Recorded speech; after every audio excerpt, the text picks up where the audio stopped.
guys, it's your boy Luke here for our Sunday night football preview between the Bears and the Packers. We got an NFC North matchup. We got real football, December football at Lambeau, and overall some big GPP contests to try and take down as well. So in this video, we're going to give you guys a full projections breakdown of what I expect from both teams. Right now we have a relatively low scoring game, just a 43-point over-under with the Packers massive favorites, 12.5-point favorites. I don't think we've seen this type of line for quite some time. To be honest, I think that's a little bit aggressive for the Packers. I definitely think they go out and win this game, but with only 43 implied points, how the hell are they going to win by 2 touchdowns? So we'll go ahead and see how this ends up panning out. But with that being said, let's hop right into the projections here for Sunday night.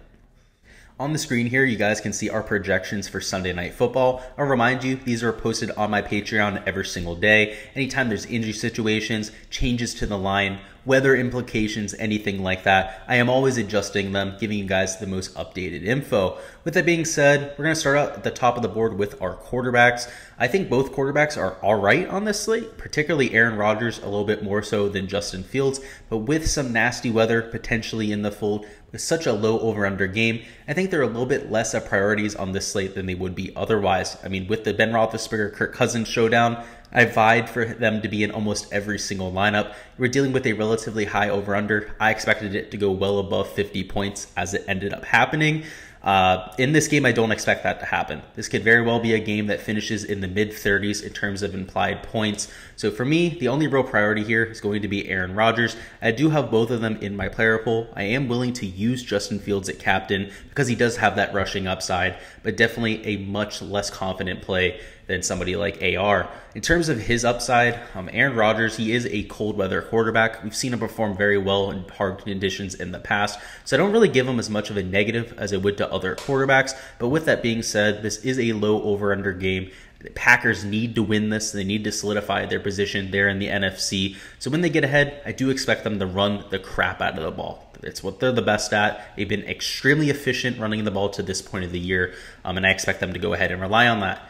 With that in mind, let's move on to running back. So at the top of the board, we have Aaron Jones at $10,600, and he might arguably be my favorite play on the slate. We know he's going to get plenty of usage. We know that more than likely the game script should be moving in his favor with them trying to run the ball out with a significant lead. So for that reason, I am going to have plenty of him at the captain slot, also at flex. He's not going to be a lock for me, but pretty darn close to it. So like I'm there at $10,600. We can talk about A.J. Dillon a little bit as well. At $4,400, we finally get a good price tag for him. He was up near $7,000 for a lot of showdown slates. Even for some of the main slates, was nearly $6,500. Borderline unplayable unless Jones was out of the lineup. But now that he's in that mid-tier pricing range, can definitely roll him out in some 2 running back sets. Again, we expect them to run the absolute crap out of it if they're winning here. And A.J. Dillon would get more than enough touches to pay off a $4,400 price tag in that type of scenario. Next up, we have Damian Williams. I don't really want to touch him. To be honest, he's the number 3 running back on this Bears team, behind, of course, Montgomery and then Khalil Herbert. So for me at $2,000, not a priority. He's definitely going to come in with low ownership, but I'm not sure he really gets any touches to pay that off. Khalil Herbert, though, he is in my player pool. He did get significant touches last week, a little bit towards the end of the game. Perhaps Montgomery started to get a little bit worn down, and you started to see him get some more usage. Either way, he's been extremely effective when he's gotten touches, which makes me think that he's going to earn more and more playing time as the year goes on. He's also the younger back, somebody who's coming in with a little bit higher potential. They invested draft capital into him. I definitely expect him to remain a good part of this offense. Patrick Taylor and Ryan Nall, they are just pure flyer plays. They will not be in my player pool. I don't expect them to really get any touches at all in this game. Moving on to wide receiver, at the top of things, we have Davante Adams, who is typically one of my favorite players to target in fantasy football. And while he is the highest projected player on the slate for me, you're paying for it at $11,600. And while I still like Aaron Rodgers, he's a little bit more expensive. He projects higher than Aaron Rodgers. He has a little bit of a lower floor because this is such a low over-under game. Davante Adams could be limited to just PPR upside with his fantasy score. He's usually somebody we rely on getting about a touchdown every single week. That might not be the case here in this low-scoring game. So for me, Davante Adams, he's still in my player pool, is still somebody I'll roll out at captain, but isn't the lock that he would typically be. Again, the running backs here are going to get a lot more touches than these wide receivers, particularly if they're favored by over 12.5 points, like what Vegas has them at. So again, he's a great play, but not nearly the lock he is week in and week out. Want to talk about these Chicago wide receivers now. So Darnell Mooney, Allen Robinson III, Jakeem Grant, Damian Williams. I do not expect much production from them. From a pure median projection standpoint, they all have an all-right metric on them. I mean, 13.6 points for Mooney. You got 11.5 for Robinson. I mean, Grant 6.1. That's starting to get a little bit hairy. But these guys at 13.5, 11.5, I expect that to be one of the better case scenarios for them. They're going to have a very wide range of outcomes, particularly Mooney, who's essentially going to be deep shot dependent. This defense, the Packers, they know that they're going to be playing from ahead. They're probably going to be playing a lot of prevent defense. So for that reason, I'm out on a lot of these wide receivers. If I'm going to be taking any part of this Bears offense, I'm going to try and stick to David Montgomery, perhaps even Khalil Herbert as a really cheap option or a flyer, or perhaps even one of these tight ends. They're so hit or miss over here for the Bears, and with a defense that's going to hunker down on Darnell Mooney, Allen Robinson as well in the red zone, I don't expect them to have a massive week. It's a low-scoring game. I don't expect Justin Fields to have much success throwing the ball, so that's really the story with them. Let's move on to these wide receivers, though. Marquez Valdez-Scantling at $7,200. He's interesting. He's going to come in relatively low-owned. It's not like he projects off the wall or anything like that. Perhaps actually one of the lower points per dollar plays on the slate. But when he hits big in a big way. And if I'm going to try and take flyers, I actually project Marquez Valdez-Scantling, very similarly to Allen Robinson, to some of these lower tier options. The issue is he's on the winning side. It has Aaron Rodgers, somebody we know is effective in some cold weather games. Justin Fields has to prove that. He could very well struggle. I mean, he hasn't had the best accuracy to this point of the year anyways. I can't imagine that high winds in cold weather is going to help him. So Marquez Valdez-Scantling, he at least has a quarterback throwing to him. We know that'll be slightly competent. Allen Lazard, I'm not as willing to go ahead and take a risk on him.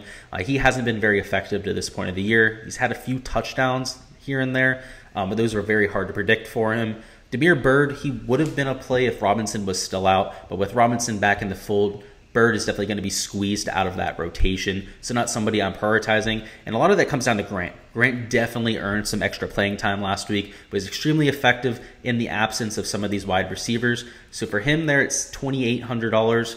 It's probably priced about appropriately for the role that we expect from him, but definitely could see some big play upside. These guys really far down the board. I mean, like an Equanimeous, St. Brown, Justin Winfrey, Amari Rodgers, they're not even worth flyer plays in my opinion. They're probably not even going to see playing time. They're just listed because they'll be active. Let's move on to tight end now. Cole Kmet, not my favorite play on the slate, but anytime we have a showdown tight end, we pretty much can't exclude them from the poll. They've been extremely efficient to this point of the year. Seemingly every single week, we're going to have one or two tight end touchdowns. So he will be in my player pool, just not a priority. Again, he's $5,200, so he's cheaper than going to a Mooney or an Allen Robinson. But at the same time, if there's going to be any wide receiver for Chicago that pays off their price tag, I think it's with a touchdown. I don't think it's with some massive play. So I'd much rather go to Kmet at lower ownership and at lower price. Jimmy Graham at $4,200. He's an interesting flyer play. He's in my player pool for the same reason as many of these tight ends are. Somebody who's a huge red zone threat. We've seen him get plenty of targets, set up plays for him as well over here for this team. So he could definitely do a whole lot worse than him. Josiah DeGuara at $2,600. He's an interesting flyer play. He's an X factor for this team. He's more of a fullback, more of a blocking tight end, but they have started to incorporate him into the offense more and more after the Tanyan injury. At first, it was really just Mercedes Lewis, and then they started to use DeGuara more and more and more. He was injured at first, so I think that had a lot to do with it, but he's definitely a lot higher upside player than somebody like Mercedes Lewis, just a much lower floor. But now finally Mercedes Lewis, he's going to be Mr. Consistency. I mean, really needs a touchdown in the red zone to go off and pay off his price tag, but he's only $400. So if he goes out there, gets you 2 or 3 catches for 20 yards, could still squeak his way into the optimal lineup. Really depends on the rest of the makeup of the slate, if what some of those stud options end up paying off or whatnot. But is somebody that will be in my player pool because we at the very least know he'll be playing plenty of snaps. And now for the defenses. I love playing the defenses. This is a defensive slate for me. I mean, low implied total, nasty weather potentially in the fold. So the Packers, they're a slam dunk pick. We know that Justin Fields is very turnover prone, but even the Bears, they're only down there at $3,000. You can see they project for 2.6x value. I definitely think they're an interesting look as well. And the kickers, if it's going to be really nasty weather, don't play the kickers. That was definitely the case for that Bills-Patriots game a few slates ago. But Mason Crosby, Cairo Santos, if we're just dealing with cold weather, definitely in the player pool, definitely in the mix to find their way into the optimal lineup.